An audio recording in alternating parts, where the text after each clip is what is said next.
In case you don't know, the Book of Enoch covers a lot of territory. Between the luminaries, the calendar, dreams, and prophecies, there's enough for us to digest over a lifetime. But there's something else that Enoch mentions that seems to intrigue people more than anything else, and that's the events leading up to the flood, when 200 angels, known as the Watchers, came to earth, took wives, and had children. Very big children. Enoch's account really expands on a few verses we're given in Genesis 6, and that's what makes it so fascinating. But whatever became of those 200 troublemakers? Enoch tells us they were bound for 70 generations beneath the earth, until the day of judgment. And actually, 2 Peter and Jude say pretty much the same thing. For if Elohim did not spare the messengers who sinned, but sent them to Tartaros, and delivered them into chains of darkness to be kept for judgment. And the messengers who did not keep their own principality, but left their own dwelling, he is kept in everlasting shackles under darkness for the judgment of the great day.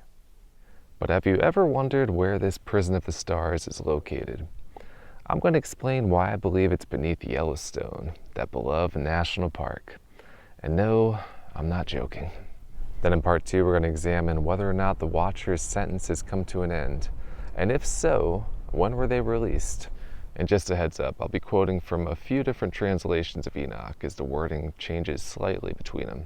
Now let's start with the basics. What details does Enoch give surrounding this prison location? Chapter 10 of the Richard Lawrence translation tells us they are to be bound underneath the earth.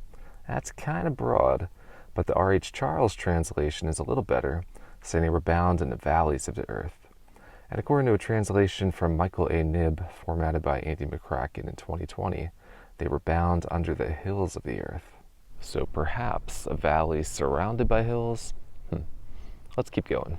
Now, chapter 87 of the Lawrence, Enoch is describing a dream he had where the great stars were cast into the cavities of the earth. And chapter 88 of the Charles, same part, says they were cast into an abyss of the earth, while the Knibb translation calls it a chasm. So far, we could say this prison is in a deep location, or at least deeper than its surroundings, which may or may not be hilly and mountainous. That's good to know, but we could do better. That brings us to chapter 67. This gives us a much better description of the prison's location. And all the translations are pretty similar here, so I'm just going to stick with one and go with the Knibb translation, which is from the Ethiopic text. And they will shut up those angels who showed iniquity in that burning valley, which my great-grandfather Enoch had shown to me previously, in the west, near the mountains of gold and silver and iron and soft metal and tin. And I saw that valley in which there was a great disturbance and a heaving of the waters. And when all this happened, from the fiery molten metal and the disturbance which disturbed the waters in that place, a smell of sulfur was produced, and was associated with those waters. And that valley of the angels who led men astray burns under the ground, and through the valleys of that same area flow out rivers of fire, where those angels will be punished who led astray those on the dry ground. Now let's break that down piece by piece. First off, this location is in the west. And finding the west isn't too difficult if you know where the center of the earth is, which I believe is Jerusalem. I'm pulling this from one of my articles on thingate.org, How to Find an Equinox Without a Sundial. If you want to read the whole thing, it'll be in the description. Running on Jerusalem's time. I'm a believer that the land of Israel is the center of, well, everything. Everything on earth, anyway. And I believe this for a few reasons. Mount Zion is said to be the navel of the earth in the Book of Jubilees. The land of Israel is alluded to being the center of the world in Ezekiel. And 1 Enoch chapters 25 and 26 describes an end-time judgment taking place in the middle of the earth, which appears to be either Armageddon or Gog and Magog, both of which occur in the land of Israel. And interestingly enough, Israel is really close to the center on most world maps. I don't think that's a mistake. But just because Jerusalem's the center, I don't know if that means everything west of Jerusalem is considered the west, because that would mean Egypt is the west, Greece is the west, and that doesn't seem right. But if we're dividing the map of the earth up between north, south, east, west, North and Central America makes the most sense for being the west. Possibly South America, but that would probably be considered the south, or at least the southern section. Then there's Iceland, Greenland, and even northern Canada, but I feel they would probably be the north. So somewhere between, let's say, Central North America, Central America and perhaps the northern section of South America is what I'm looking at as the West. Oceania, Asia, Africa, Europe, they're all out. Sorry guys. The next detail is the sulfur. And when it comes to sulfur in nature, there's two places that come to mind: volcanoes and geothermal areas.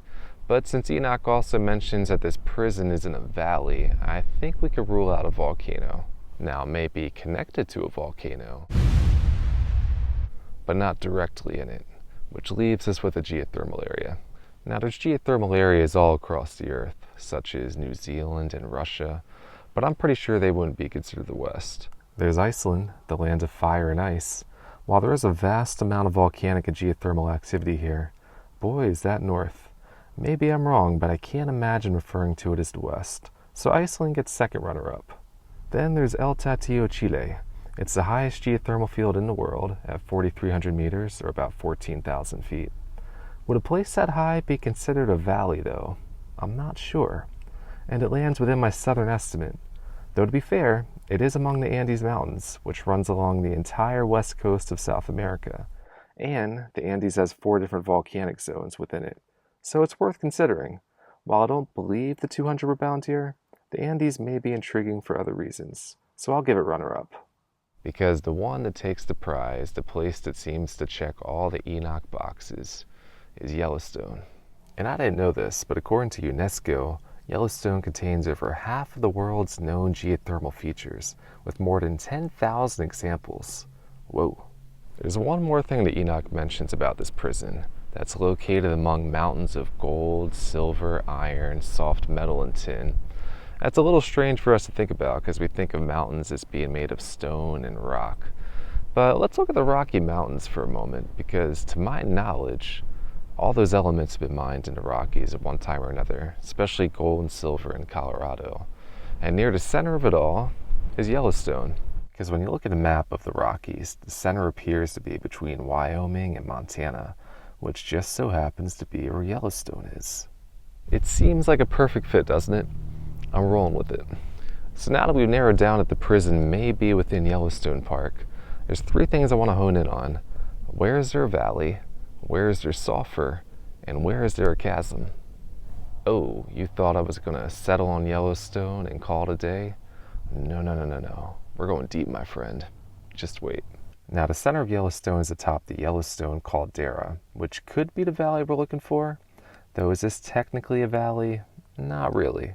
However, the caldera is where all the geothermal activity takes place, so we're off to a good start.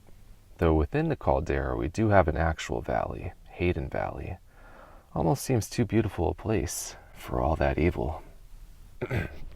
Let's keep going. If we look for sulfur, we can actually find it pretty easily, because in the southeast of the valley is a section called Sulfur Cauldron. Sounds intense. Now so far we have a valley, check, sulfur, check, but there's no chasms here that I can see, although it is along the Yellowstone River. Now if we follow that river northward to the northeastern tip of Hayden Valley, the Yellowstone River plunges 94 meters into the Grand Canyon of Yellowstone. I don't know, what do you think? Would you consider that a chasm? And from overhead, the first section of this canyon wall almost looks like it's been carved out. See the white rock? But after about 3,300 meters, it stops. It looks more natural from then on. Interesting. 3,300. You know, Revelation 12 speaks of 1/3 of the stars being cast to the earth. 1/3 is 33%, 33%, 3,300 meters. I'm probably thinking too hard. Something else that caught my eye. According to this sign, there's apparently steam vents in the canyon wall. Now, I'm no steam expert, but if there's something still burning here with that onslaught of water, whatever it is must be pretty hot. Psalm 104:4, making his messengers the winds, his servants a flame of fire. I just wanted an excuse to read that scripture. Steam coming up from the ground is not proof that a fallen angel is buried there. Otherwise, New York City would be loaded with fallen angels. I mean, that's probably not the craziest thing I've said today. Let me get back on topic and sum up what we have.